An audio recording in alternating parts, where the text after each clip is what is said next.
Bom dia pessoal, boa segunda-feira, tudo bem? Hoje a gente tem um vídeo muito bacana, eu acredito.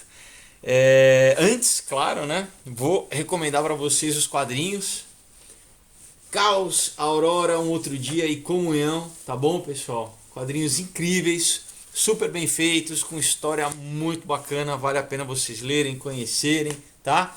Vou deixar o link na descrição do vídeo para vocês adquirirem o link da página do Aurora HQ no Facebook, tá? Lá eu explico direitinho, é só mandar uma mensagem, eu explico como você recebe na sua casa, autografado, em qualquer lugar do mundo, tá bom? Pode ser em outros países, chega tranquilamente. É, Bom, muita gente já estava me pedindo para fazer um novo vídeo falando sobre o Brasil, sobre o que a gente está vivendo agora. E depois das manifestações de ontem, domingo, que inclusive eu tive lá, foi muito bacana. Tive em todas, né? Tive na do impeachment, no impeachment da Dilma, tive, né, durante a eleição para apoiar o Bolsonaro.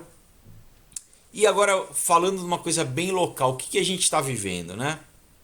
Agora estou falando num momento bem na nossa conjuntura atual.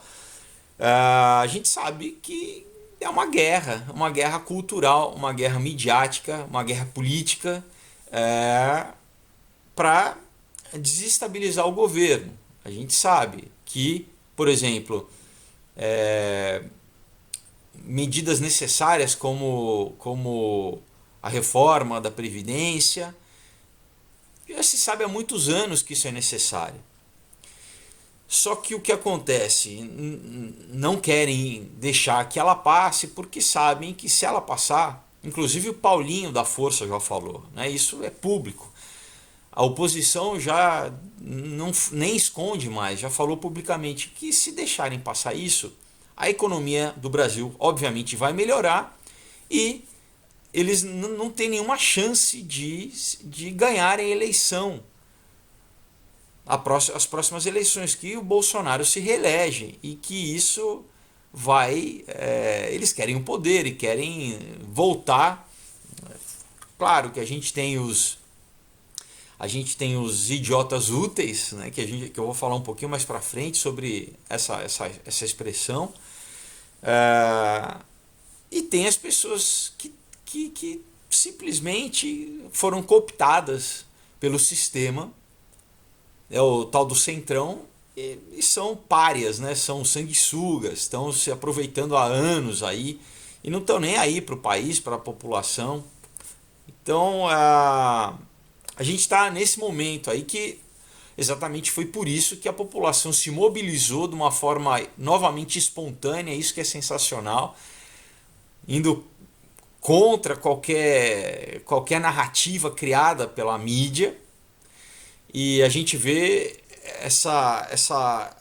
realmente essa autonomia. Eu acho muito bacana isso da população se levantando. Inclusive a gente sabe que houveram movimentos que apoiaram o Bolsonaro durante as eleições, que não quiseram participar, e mesmo assim as manifestações aconteceram, o que mostra um grau já de maturidade da população.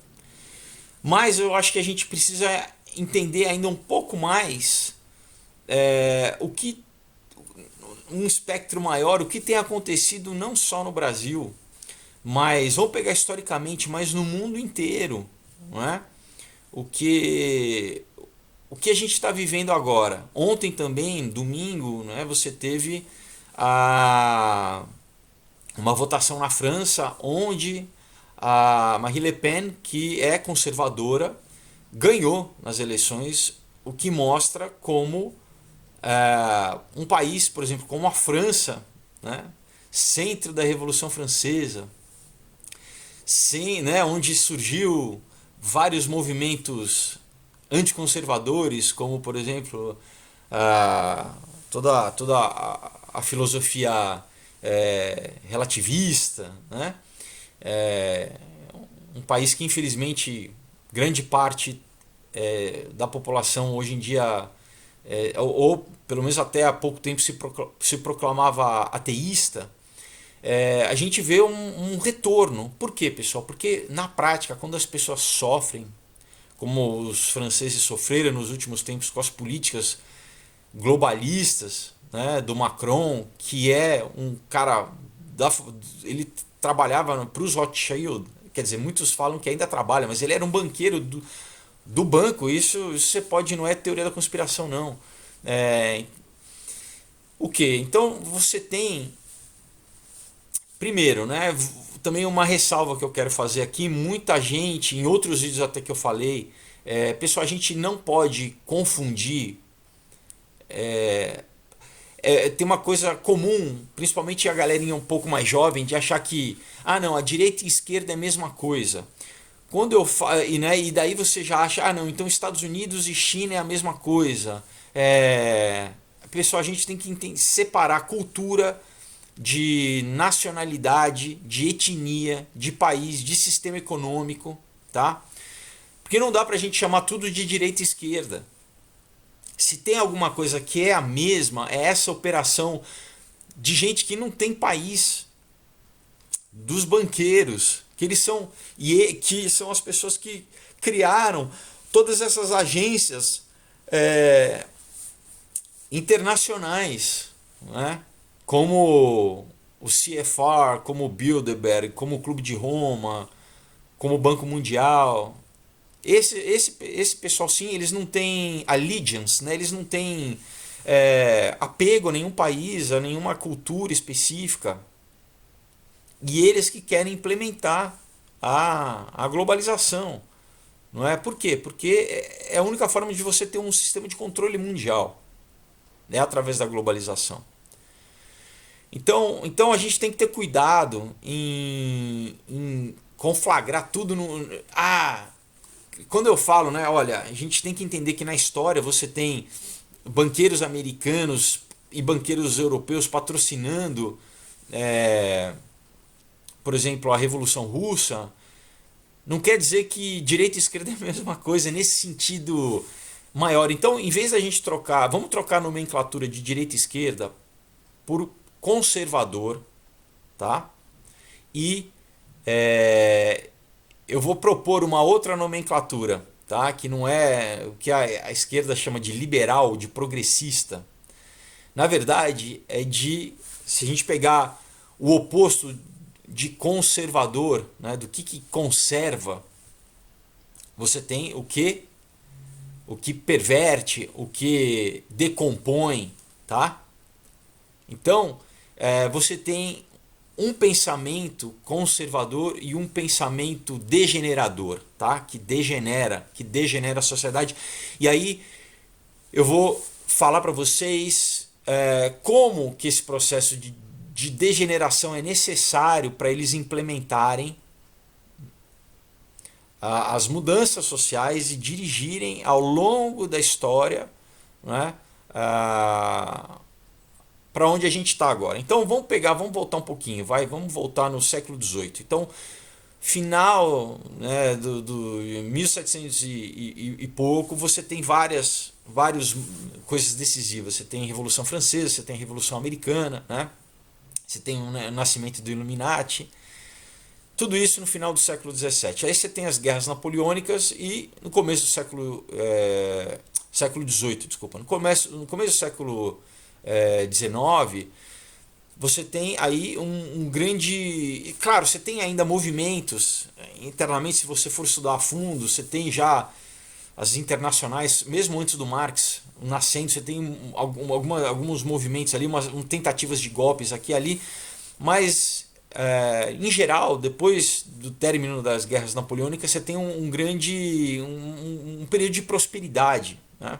Revolução Industrial, você tem um período de crescimento econômico, muita gente saindo da pobreza, você tem toda uma matriz industrial sendo preparada para o que viria a ser a Primeira Guerra Mundial. A Primeira Guerra Mundial, que pouca gente lembra, pessoal, historicamente é mais importante, inclusive, do que a Segunda, porque se não tivesse a Primeira, você não teria a Segunda. Se não tivesse a Primeira Guerra Mundial, você não teria a Revolução Russa, por consequência, a Guerra Fria.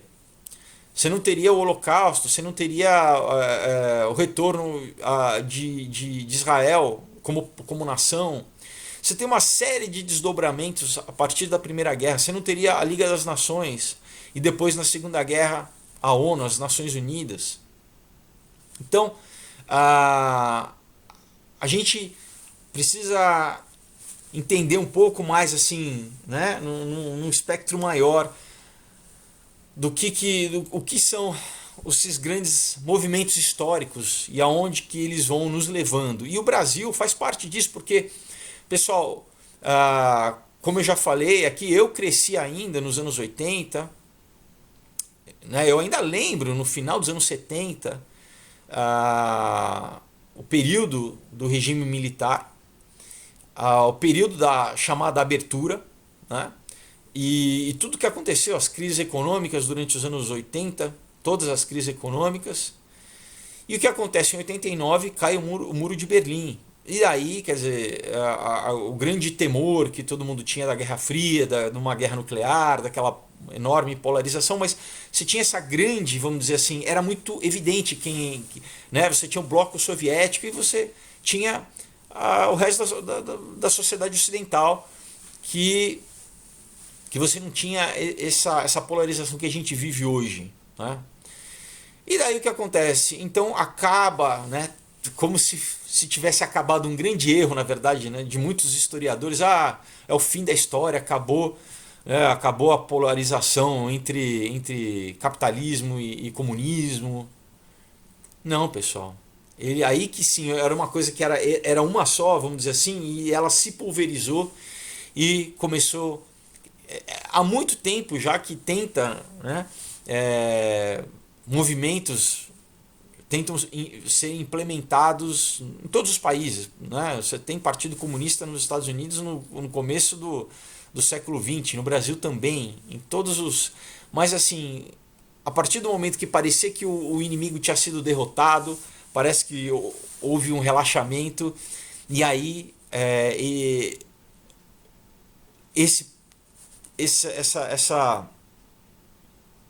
existia muito menos resistência, né, ao que acabou acontecendo, e tanto que tomou grande parte do mundo durante muito tempo, né? Engraçado que você vê, por exemplo, o general Figueiredo, o último do regime militar, ele dizia, porque ele sabia que ele falava em 20 anos, o Brasil vai estar na mão desse pessoal que a gente lutou para combater, né, que tentaram tomar o poder junto com a tomada de poder no final dos anos 60, né, onde Cuba é o grande ainda resquício, né?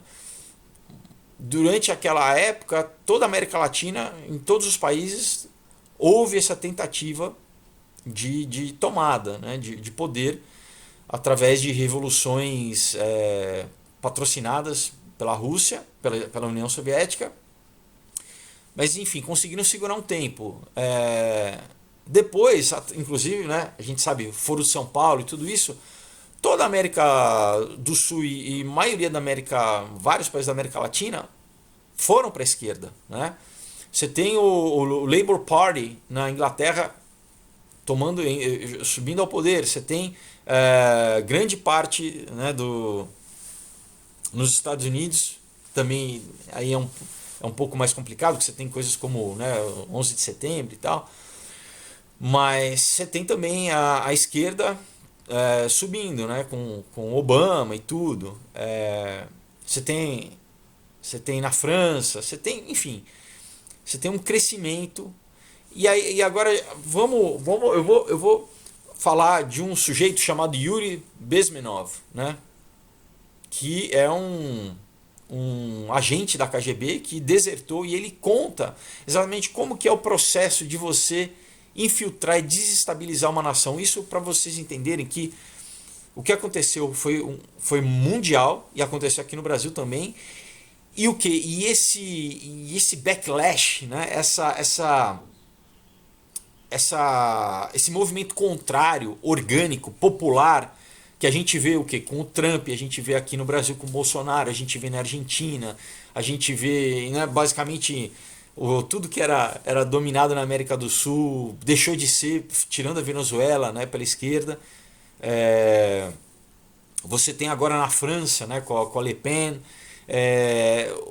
o que? A população dos povos, né, a população dos países tem visto que tem sentido na pele, na verdade, aquilo que eles só liam, que acontecia por trás da cortina de ferro. É interessante, né, que todos os países, esse país da cortina de ferro, porque viveram décadas debaixo do regime socialista e comunista, nunca voltou até hoje, né? A República Tcheca não quer saber de nada de comunismo, a Estônia não quer saber nada, né?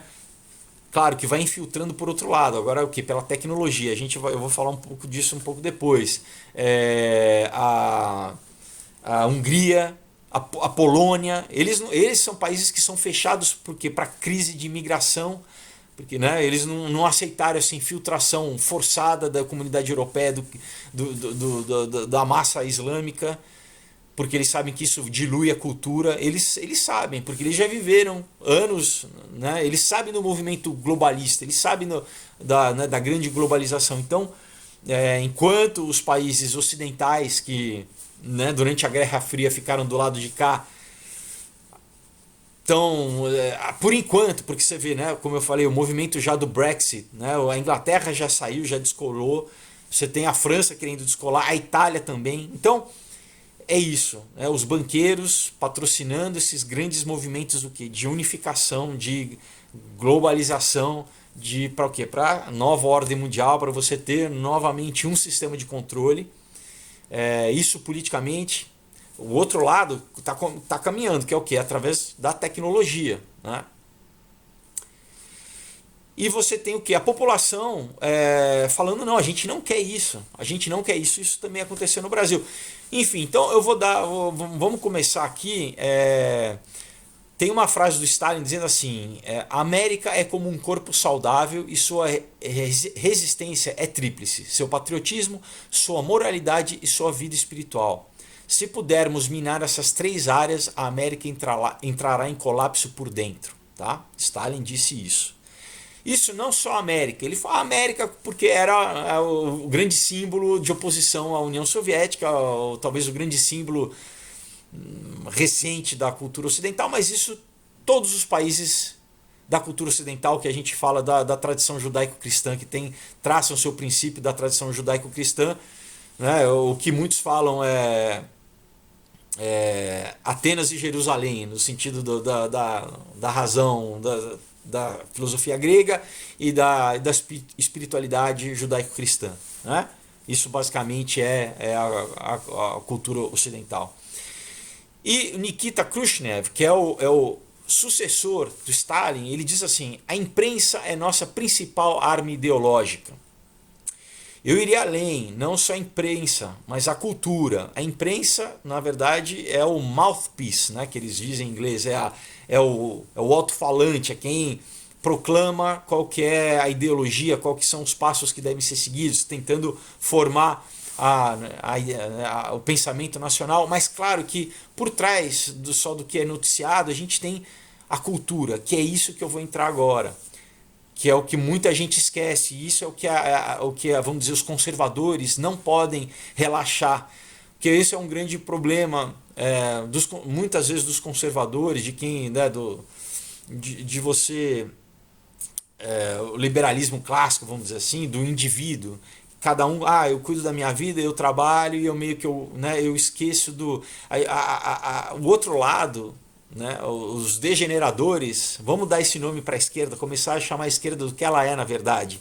Na verdade, a esquerda é satanista, mas satanista no sentido de que faz o que tu queres porque tudo é da lei, né? Não tem lei, a gente subverte tudo.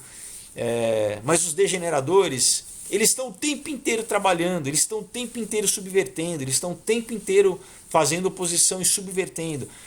E os conservadores têm que aprender de uma vez por todas que não pode baixar a guarda. A gente está numa guerra constante, né?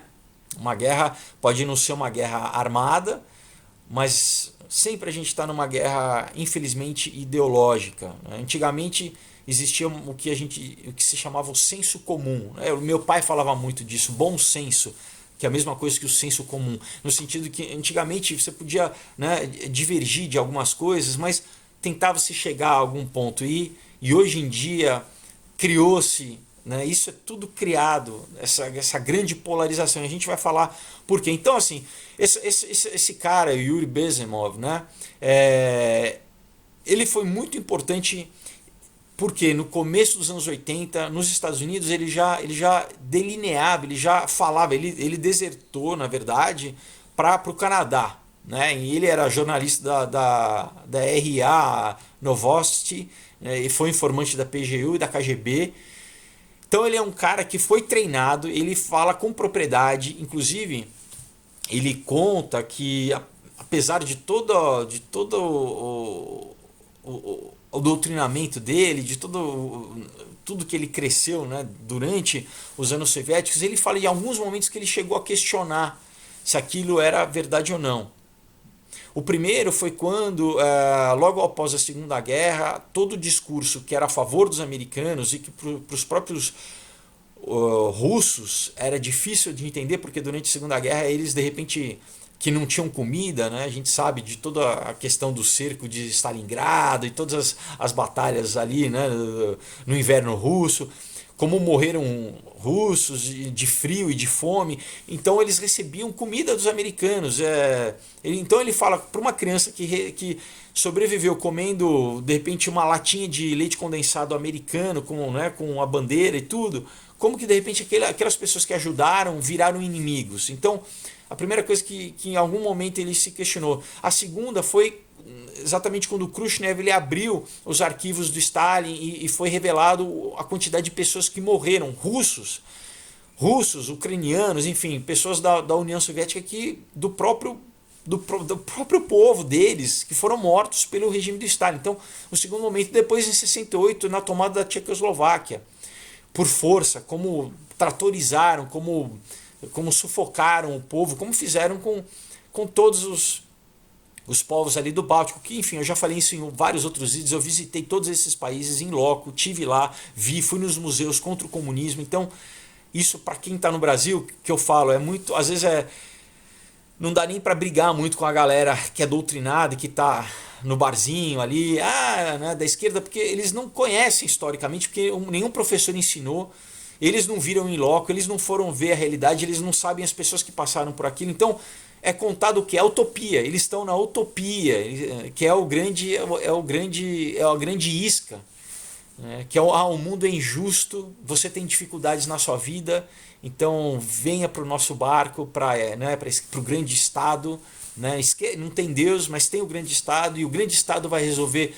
Você não vai precisar nem trabalhar mais. Você vai ter tudo, vai ser tudo igual para todo mundo. E você não vai precisar trabalhar, a gente vai cuidar de você, vamos dar o Universal Basic Income, né? A renda básica, né? O Bolsa Família Mundial, Universal, e acabou. E você vai poder viver no ócio criativo, criando bolinhas de sabão. Enfim, então, o Yuri diz assim, ele exatamente revelou o modus operandi, né? Ele declarou qual que era a agenda comunista global. Comunista, a gente tem que lembrar que sempre os degeneradores, a esquerda, ela é o que? Ela sempre foi internacional, sempre foi globalista, sempre quiseram dominar o mundo, nunca falaram em nação. Essa era a única diferença entre o nazismo, que era nacional-socialismo, e o comunismo, que era internacional socialismo. Essa era a única diferença, tá? Por mais que o pessoal recentemente ficou debatendo, e eu inclusive fiz vários vídeos sobre isso, explicando que no final a gente chega a essa conclusão. Bom, então ele exatamente revelou qual que é o método, tá, que foi doutrinado para os estudantes, principalmente na universidade, estudantes de história, estudantes de filosofia, de economia, de jornalismo, no mundo inteiro.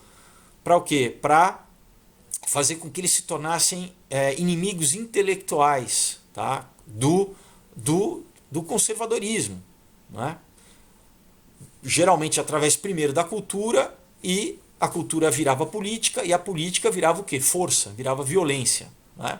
Porque se você através da cultura você toma o poder, toma o governo, e com o governo na mão você tem a instrumentalização da força, de descer a borracha como o Maduro está fazendo na população. E como, né, é muito interessante isso, como em Cuba fizeram com os idiotas úteis, né, com a parada gay, agora tem 2 semanas. Né? Então, ao longo da década de 60, né, o Bezmenov ele serviu a KGB principalmente na Índia, onde ele disseminou a propaganda soviética e a desinformação, né, para a Índia, mas para outros países também. Ele conta como, enfim, vários... O que eles faziam? Eles levavam esses intelectuais, né, trabalhavam o ego desse pessoal, dos jornalistas, levavam todo mundo pago para visitar a União Soviética, para grandes... Eles se achavam super importantes, né?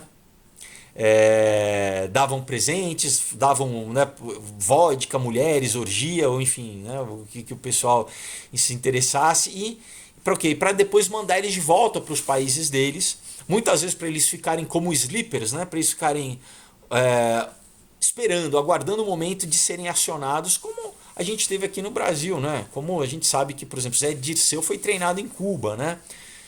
Genuíno, se não me engano, chegou aí para a Rússia, enfim. Então ele desertou para o Canadá em 1970 e ele começou a ensinar, a escrever, escreveu vários livros e dizer exatamente sobre as técnicas da KGB para subverter, né, os países ocidentais. Então, em 1985, ele deu uma entrevista para a televisão que está disponível no YouTube. Eu vou deixar... Eu achei um vídeo só que está traduzido para português, tem legenda, os outros estão em inglês, mas vale a pena vocês... Ele tem várias entrevistas, né? Então ele explica aqui o quê? Que as atividades da KGB...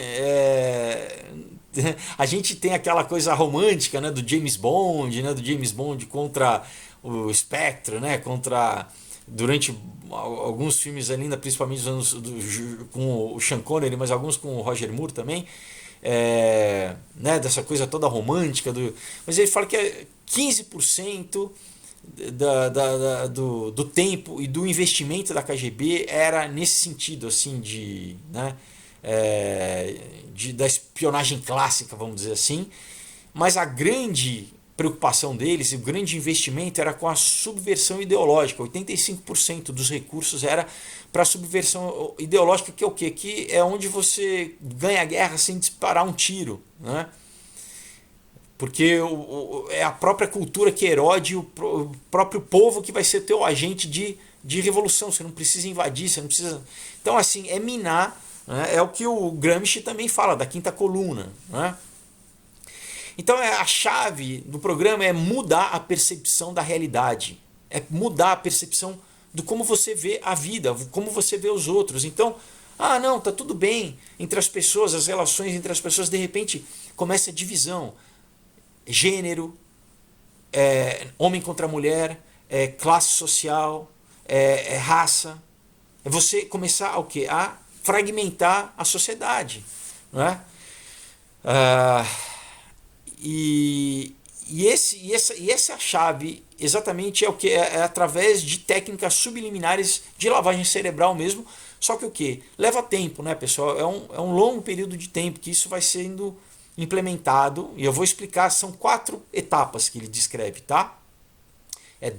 Demoralização, desestabilização, crise e normalização, tá? São 4 etapas, só que cada uma, meio que você vai acelerando. A primeira é mais lenta, depois a segunda é um pouco mais rápida, a terceira bem mais rápida, e depois a quarta, né? Então, assim, ele diz o quê? Que as pessoas, elas agem de acordo com a sua percepção da realidade. Por isso que é importante você dominar a narrativa, o que a mídia, a cultura, o que está sendo dito, porque isso que forma a cabeça das pessoas, né? Então, muitas vezes, hoje em dia, até pela questão da tecnologia que eles mesmos implementaram, mas um efeito que eu acho que eles não esperavam, mas que daqui a pouco eles já estão corrigindo, porque a gente sabe que as grandes redes sociais estão banindo, né, as pessoas, as pessoas conservadoras, né, todas, né, tanto as pessoas conservadoras estão tendo seus vídeos barrados, seus canais bloqueados, estão sendo expulsos das redes sociais.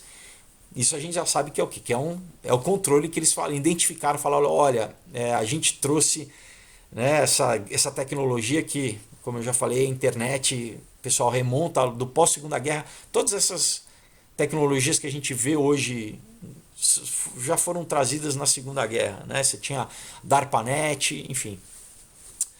Mas o que? Então, hoje você tem o tiozão do WhatsApp, você tem uma descentralização da informação. Então você tem, como esse vídeo aqui que eu estou falando para vocês, pessoas trazendo uma outra narrativa, uma narrativa que não é a narrativa que eles querem trazer. Então, controlando a percepção das pessoas, eles tornam as pessoas propensas a chegar a conclusões erradas. Então, simplificando, é como você manipula a grande massa. Sempre manipulou antigamente, né?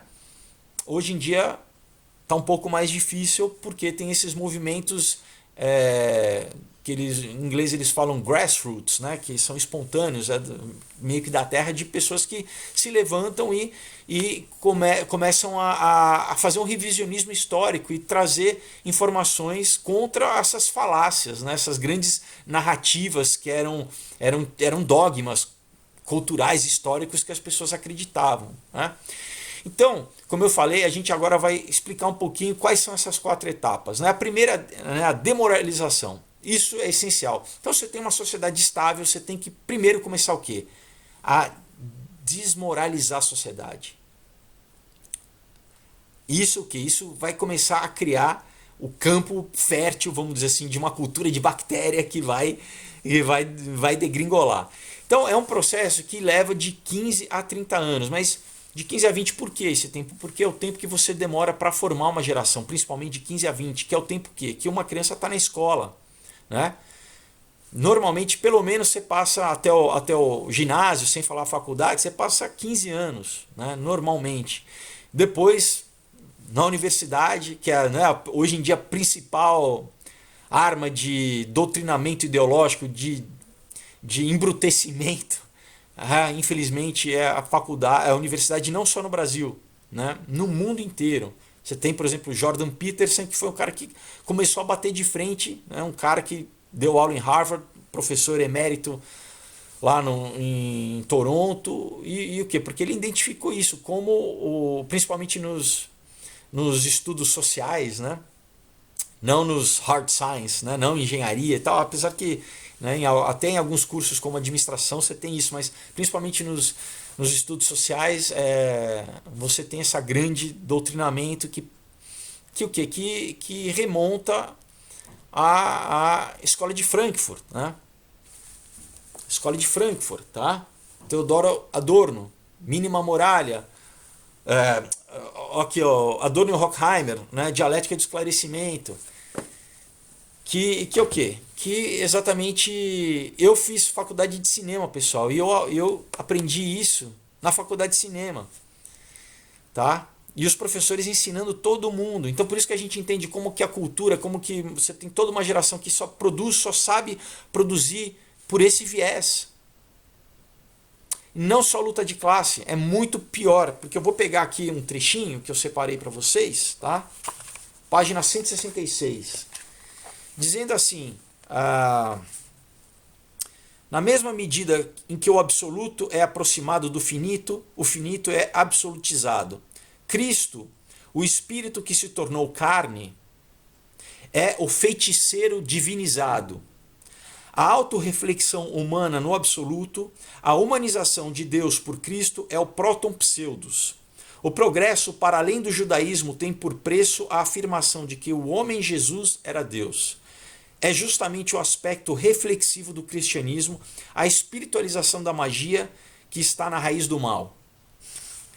Então, pessoal, a grande maioria o quê? São judeus, nada contra os judeus, mas são aquele grupo de judeu que se opôs ao Logos, se opôs ao próprio Messias judaico, e que continuaram, mas só que o quê? Trazendo uma série de perversões, né? Você tem o Erich Fromm, você tem o Lukács, você tem, enfim, o Walter Benjamin, todos os pensadores da escola de Frankfurt que trouxeram o quê? Revolução sexual, o início da revolução sexual, liberalização de droga, vitimização do indivíduo e vitimização do criminoso. Toda essa criaram a base para depois na França você ter o Derrida, você ter o Foucault, você ter o relativismo moral. Vem daqui, da escola de Frankfurt. E a gente lembra aonde que nasceu o Illuminati, pessoal. O movimento nasceu em Frankfurt. Nasceu em Frankfurt, né? Não é à toa, tá? Então, então é isso. É durante uma geração você pegar. Muitas vezes eles não querem saber se você já está formado, se você é adulto, se você já teve. Esquece, eles querem pegar os teus filhos. Porque os teus filhos vão ser manipulados. Então hoje em dia a gente sabe, tem desenho já transgênero, super drag queens. Você tem nos Estados Unidos as bibliotecas públicas. Você tem clube de leitura para criança de 3 a 5 anos, de historinha, todos por travesti, por drag queens. Por quê? Normalização disso, pessoal. Você tem um desenho americano chamado Arthur, de várias temporadas, para criança. Que você teve o quê? Um casamento gay, né? Que teve um estado, se eu não me engano, acho que foi o Alabama, que baniu, né? Que não deixou que o desenho fosse exibido lá. O quê? Porque você fala, por quê? Por que eles querem introduzir isso para criança? Porque faz parte da desestabilização da sociedade. O quê? Você desestabiliza a sociedade desestabilizando a família. E quais são as formas de desestabilizar a família? Droga, né? Homossexualismo, feminismo. Novamente, a gente tem que entender o feminismo, não é as mulheres têm igualdade de oportunidade, é o que é inversão dos papéis, exatamente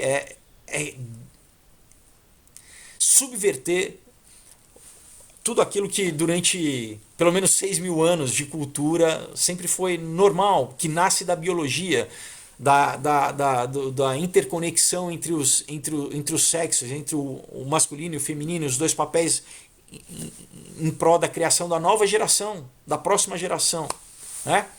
Então, durante essa fase da desmoralização, a fibra moral e a integridade do país é subvertida. Você começa a criar dúvida na mente das pessoas. Você começa lembra que eu falei, a mudar a realidade. Tudo aquilo que era tido como normal, como senso comum, você começa a erodir, a quebrar isso. Então, através do quê? Da manipulação da mídia, da academia, do ensino, o que? É que como você atinge os jovens, sem que eles saibam, sem que a sociedade saiba, sem que os pais muitas vezes percebam. E isso é lento, pessoal. Ele vai te cozinhando ali, né? Então, à medida que as gerações mais novas vão adotando novos valores, como, né, você fala, em 89 acabou, o marxismo acabou, o comunismo, de repente a gente está em 2019 e você tem os jovens em várias universidades fazendo passeata para o Maduro. Você está entendendo como não acabou? Ao contrário, pessoal, entrou ali, subverteu.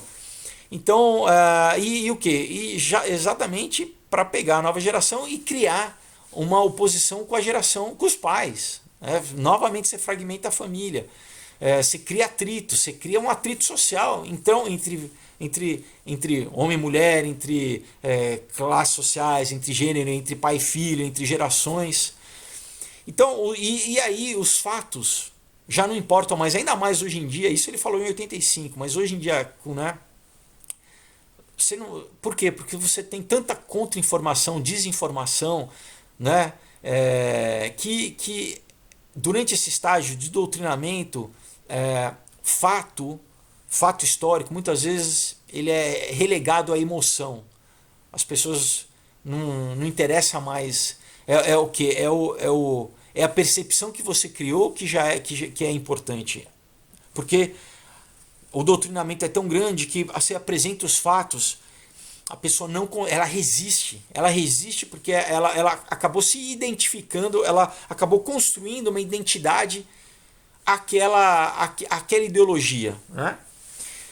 Então, o processo, e junto, claro, que você tem, por isso, o estímulo do uso de droga, porque você, além disso, além do cultural, você vai trabalhar fisicamente mesmo, no sistema límbico, né? É o que Santo Agostinho falava no livro Cidade de Deus, do libido dominante, é dominar através do teu prazer, da tua libido, daquilo que te dá prazer. Então, através de sexo, por isso que a gente entende o movimento da liberação sexual, que tudo isso foi organizado, foi arquitetado, não foi gratuito, pessoal, né? Através do uso de droga. Então o que? Claro, se o cara sujeito tá viciado, ele já é contra a lei. Ele é automaticamente contra a lei, contra a polícia, por quê? Porque é contra a lei, né? Então ele já se identifica com o marginal, com aquilo que é criminoso, e daí você começa a criar uma romantização, muito através dos idiotas úteis artistas, né? Você tem os idiotas úteis que consomem, mas você tem os outros e alguns que não são idiotas úteis, né? Que fazem de caso pensado, que sabem o que estão fazendo e que criam essa mitologia, né? do seja marginal, seja herói, né? Então o processo de desmoralização é feito através do que? Principalmente através da destruição da religião. Porque a religião ela te dá a conduta moral que, independente da pressão, isso a gente sabe historicamente, né? Por exemplo, o Império Romano tentou matar o cristianismo de todo jeito, através da força, queimando, jogando os caras aos leões, e eles eram mártires, eles não se dobravam, como o Estado Islâmico faz ainda, né? Agora. As pessoas, então, é o que é primeiro tirar esse senso de propósito, de destino que a religião te dá, de lugar no mundo, de pertencimento, de quem você é, da tua identidade, não só temporal, mas espiritual, né? Então, a primeira coisa, destruição da religião. Destruindo a religião, é mais fácil de você destruir o patriotismo. Depois do patriotismo, família nuclear. E isso junto com o quê? Com promoção do materialismo, né? Promoção de uma falsa espiritualidade, porque claro que eu acredito que a espiritualidade, né, o desejo por Deus, uma verdade maior, isso é inerente ao ser humano. Então eles oferecem o quê? Uma counterfeit, né? uma falsa espiritualidade que não te traz nenhuma regra moral, mas é o que você faz o que você quiser. Você canta e você se ilumina e tal, mas não tem Deus, você não tem que obedecer a ninguém, não tem regra nenhuma. Você faz, é o que? Basicamente é o lema do satanismo, só que não fala que é satanismo. Continua sendo faz o que tu queres, mas, né, porque tudo é da lei, você faz o que você quiser. Mas você você tem uma flor, né? Ele não vem com um chifre com um rabo, né? Então essa falsa espiritualidade pode parecer paradoxal, mas o materialismo e essa falsa espiritualidade, elas andam, né, hand in hand, como eles falam nos Estados Unidos, em inglês, coladinhos, né? E o que? Isso acaba promovendo só excessos, né? Só hedonismo, consumo de droga, enfim, né? E as perversões, né? O feminismo e o homossexualismo. A segunda parte é o que? É a desestabilização. Então, já um segundo passo, né? Você já conseguiu doutrinar, você já conseguiu, agora é um momento mesmo de você desestabilizar, né? De você mudar o status quo. Aí você começa a atacar o quê? As bases realmente. Primeiro foi a cultura e a população, já deixou a população prontinha para o quê? Depois que você ataca a economia do país, principalmente, né? Suas relação externa, muitas vezes o sistema interno de defesa, enfraquecendo, né, o país. A intenção é o quê? É criar esse governo, desestabilizar esse governo, promover uma crise econômica, muitas vezes, para quê? Para deixar as pessoas insatisfeitas, inquietas, né? Isso pode levar entre 2 e 5 anos, geralmente, né? Novamente, sempre com apoio ativo das universidades, da academia, do pensamento e da mídia, né? Sempre, e da cultura, sempre bombardeando principalmente jovens, né? Claro que você tem toda a grande massa que vai estar insatisfeita, mas os jovens vão ser os agentes disruptores, né? Você tem os agentes de influência, né? Que influenciam os jovens, e os jovens vão ser a grande massa física, né? Que vão trazer que tem gás, vamos dizer assim, e estão, né, achando que agora eles vão conseguir transformar. E claro que você tem muitos direitos, né? Direitos e benefícios, é prometido sempre muitos direitos e muitos benefícios para a população, para elas acreditarem que vão sair daquela, né? Então tudo de graça, né? Tudo, muita bolsa, muito, né? Então basicamente eles começam a subornar a população a aceitar os programas, a implementação, o que eles querem, a agenda deles. Então o objetivo é radicalizar a sociedade em todos os temas, né? Como eu falei, é não ter consenso nenhum, é fragmentar a sociedade, radicalizar, né? Principalmente em política, em economia e nas relações sociais, né? Para o quê? Como eu falei, não ter consenso e dividir, né, em grupos cada vez menores, né, de raça, de fragmentar dentro de cada subgrupo, de sexo, né, por isso que a gente tem o movimento LGBTQ, daqui a pouco não tem mais letra, né, como vai se subdividindo, que agora já um tá brigando com o outro, né, você tem as feministas brigando com os trans, né, porque na questão dos quem pode competir, não, o trans competindo com a mulher ali, enfim, mas o cara se diz mulher, então sempre através dessa oposição dialética, sempre criando oposições dialéticas, né? Então, nesse momento, quando desestabilizaram, criaram, né, as crises econômicas, já criaram uma grande satisfação, já dissolveram a unidade social, né, o tecido social. Aí é o momento que para eles apresentarem aquelas pessoas que foram escolhidas por eles e que foram já durante anos preparadas o que para se levantar e falar e querer unificar o discurso, representando as grandes minorias, né? Tentar novamente aglutinar as minorias que foram pulverizadas através de um discurso que vai proteger todas as minorias, né? A esquerda sempre fala assim, todas as minorias a gente... Então o que é o grande líder, né? O grande líder populista que quer se apresentar. O Bezmenov, né, ele alega que depois que essa etapa é concluída, o que são os líderes sindicais, geralmente quais são os prováveis, né, pessoas que foram groomed, né, como eles dizem em inglês, foram preparadas, né, aos poucos tempos. Então você tem líderes sindicais, você tem talvez um professor universitário, você tem né, um jovem líder de movimento estudantil, né?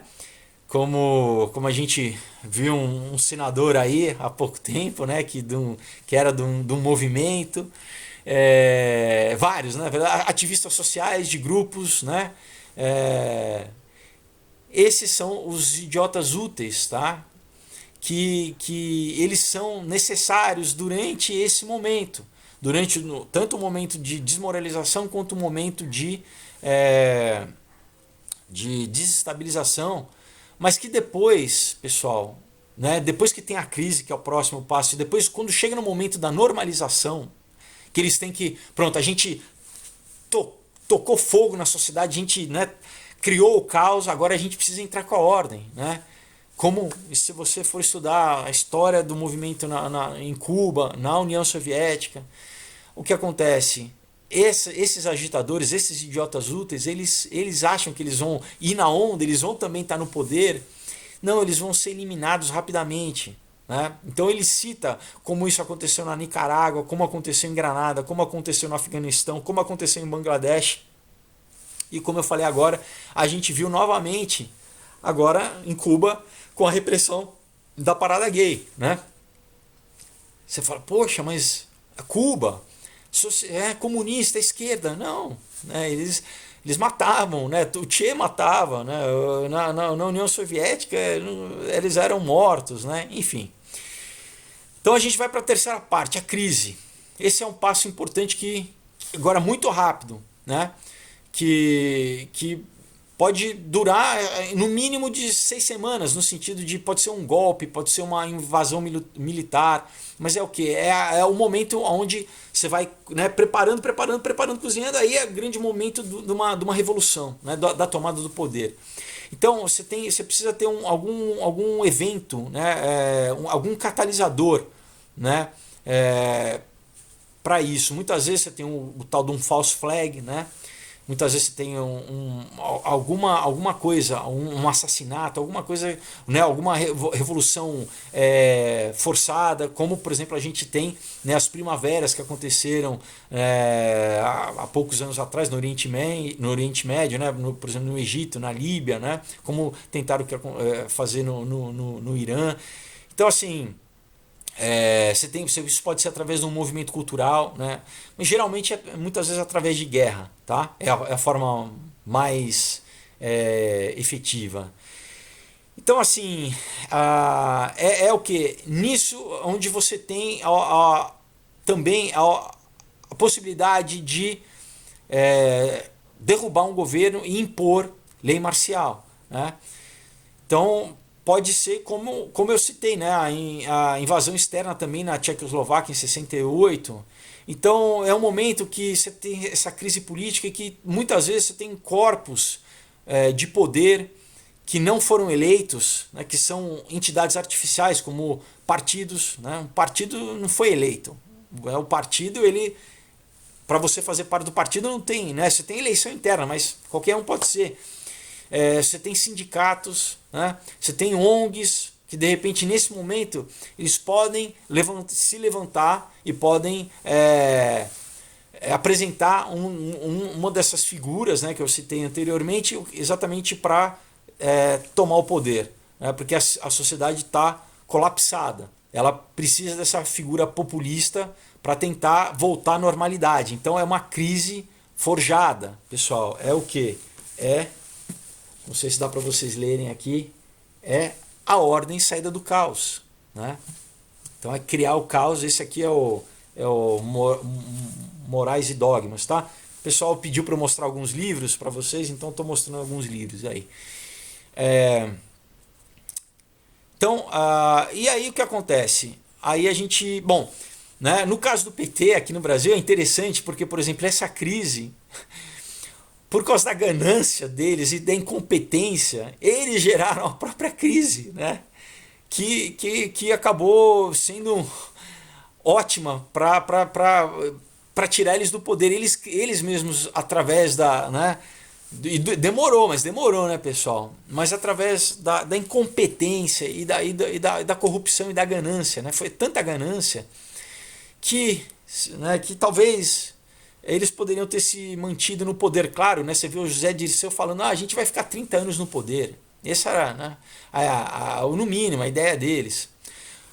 Mas o povo não aguentou. Então, e a própria economia não aguentou. Então, ruiu, né? Então, no caso do Brasil, ainda bem que eles mesmos criaram a própria crise. E depois você tem a etapa da normalização, que é a etapa final, onde a população, né, eles agora começam a trabalhar, a reverter, né, muitas vezes através de força. Se a população não aceita, aí é imposto, né, como você teve na Alemanha Oriental, por exemplo, né, depois que quase 3 milhões de alemães tentaram fugir antes que houvesse o muro, né, o muro foi construído exatamente para isso, para evitar, né, a evasão dos alemães para o lado ocidental. Daí você tinha o quê? Você tinha a Stasi, você tinha uma polícia ferrenha ali que monitorava todo mundo, que fazia o que na China está sendo agora, né? Voltou a acontecer, incentivando as pessoas a delatarem os seus parentes, a delatarem os seus vizinhos, né? Esse estado de terror, assim. Mas o que eles chamam de normalização, porque, né, como o próprio, se não me engano, o próprio Khrushchev falou que, né, depois que eles invadiram lá e desceram, bateram em todo mundo na Tchecoslováquia, mataram, não, que agora está normalizado. Não, está todo mundo amordaçado, na verdade, né?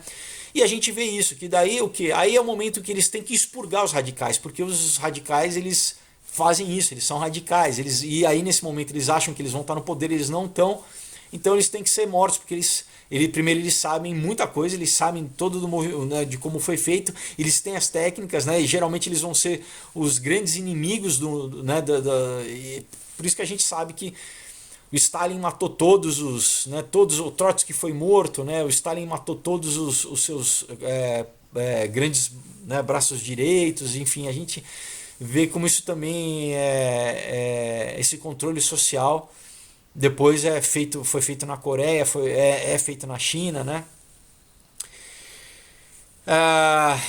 Então, deixa eu ver quanto tempo que a gente está aqui. Tá chegando no final, mas eu tenho bastante coisa para falar. Então, pessoal, vamos entender qual que é a identidade ocidental, né? O que é essa grande identidade ocidental que tem que ser subvertida?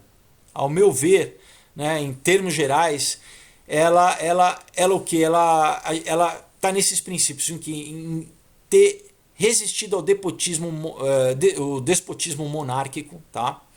Ao coletivismo autoritário e à violação da soberania do indivíduo. Para mim, na verdade, é mais profundo, tá na tradição judaico-cristã. Mas se a gente for falar no sentido geral, social, então são isso que norteia, que deixa claro qual que é essa identidade ocidental, né? O que virou a sociedade, a sociedade que a gente vive. Então você pode dizer que até, né, que o cristianismo ele estabeleceu, né, através, isso é longo para eu falar cada um desses pontos, né, do despotismo monárquico, né, como enfim você lê Jesus, né, esse coletivismo autoritário e a violação da soberania do indivíduo, a gente vê tudo isso na Bíblia, né? O que é o capitalismo? Vamos entender um pouquinho. Então, a gente pode falar que é o que é a descentralização da tomada de decisão econômica. É a própria troca natural, né? Isso é a forma mais a forma original e mais natural de troca, de comércio, né? O capitalismo, o capital, na verdade, ele não é só dinheiro, né? Ele pode ser trabalho. Trabalho é capital, é valor, né? Você tem ferramenta, máquina, também é valor. Você tem o que? Idealismo, você tem um pensamento, isso também é valor, é capital. Então, como sistema econômico, o capitalismo ele descentraliza a tomada de decisão econômica, né? Você tem o quê? Você tem o pequeno empresário, o pequeno empreendedor, você tem pessoas que fazem troca, né? Inclusive no novo sistema mundial, escambo vai ser proibido. As pessoas, né, eles querem que ninguém possa trocar, que você não tenha um pequeno produtor agrícola que troque batata por banana. Não. Tudo tem que passar pelo Estado, né? Essa é a grande diferença. O socialismo é a centralização da tomada da decisão econômica. E aí a gente entende por que os banqueiros são proponentes, na verdade, e eles patrocinaram ao longo da história o socialismo e o comunismo. E se a gente volta à Bíblia, pessoal, qual que é a única passagem onde Jesus exerce força? Onde você lê, qual que é a única passagem onde Jesus usa de violência? É contra quem? Contra os banqueiros. Aonde? Que estavam no templo. Por que no templo? Porque eles já sabiam que eles dominando o templo, dominando o sistema de fé religioso, eles iam dominar a política, eles iam dominar a economia. Então, é quem Jesus bate de frente. Ele fala, você não pode servir a Deus e servir a Mamon. E é quem, desde então, né, através dessa classe farisaica, banqueira, usurária, né, que tem combatido a igreja ao longo de 2 milênios, né, e até hoje combate. Então, pessoal, eu tenho um monte de coisa ainda para falar, mas eu acho que eu vou ter que deixar para o próximo vídeo. Legal, a gente faz duas partes aí. Então, espero que tenha ficado um pouco claro que o que a gente está vivendo no Brasil hoje não é só no Brasil, é uma coisa global, né? É uma coisa que é a mesma, vamos dizer, luta que a gente tem tido aqui no Brasil. Outros países estão tendo essa mesma luta. E que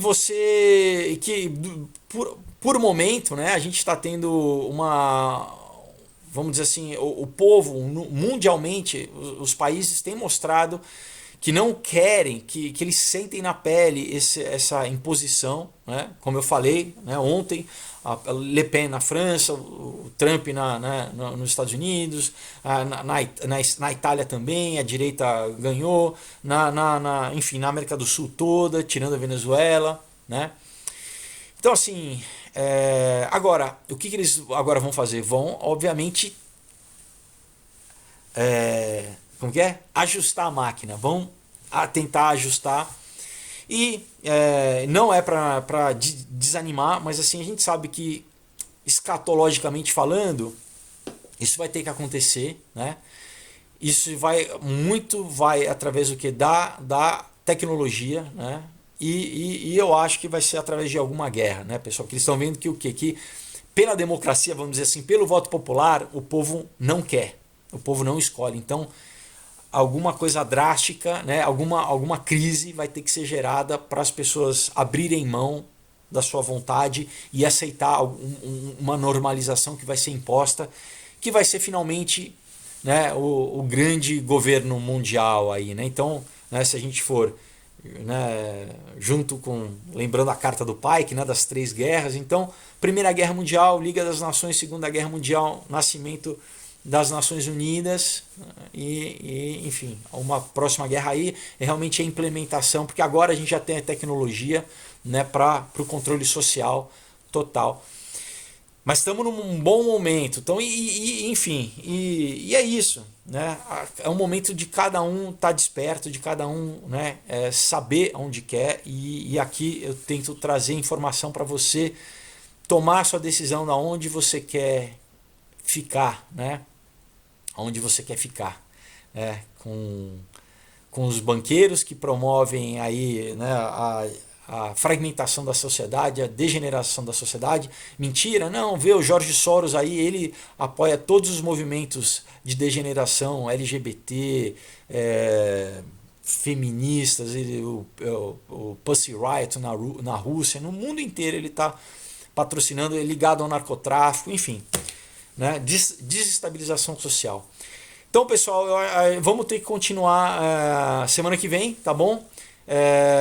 Espero que vocês tenham gostado, mas é isso. O que a gente tem que fazer aqui no Brasil enquanto, né, cidadãos brasileiros em maio de 2019 é ficar atento para a narrativa, né?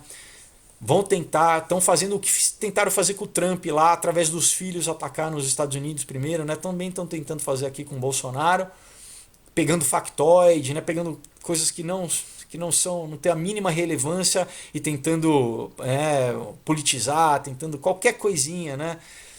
Se o cara, se ele come alguma coisa, enfim, qualquer coisa, pessoal, tudo é desculpa.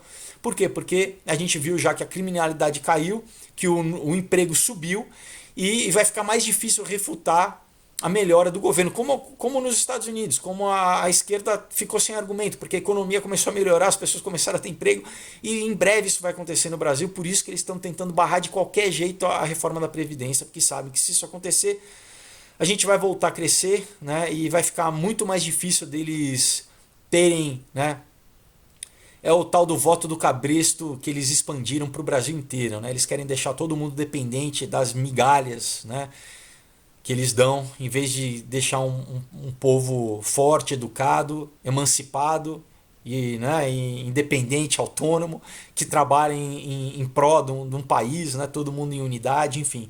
Isso eles não querem de jeito nenhum. Então a gente, né, continuar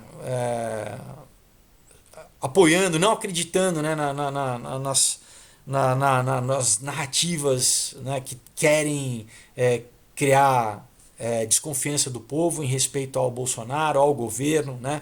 Vamos continuar firme aí, atentos, tá bom? Então é isso aí, pessoal. Olha, quadrinhos para vocês lerem, muito bacana. Eu falo muito disso em todos aqui, tá bom? Um pouquinho de cada coisa em cada quadrinho, então vale a pena vocês conhecerem. O link tá aí na descrição para vocês, tá bom? Boa semana, pessoal. Até quinta-feira. Deus abençoe. Tchau.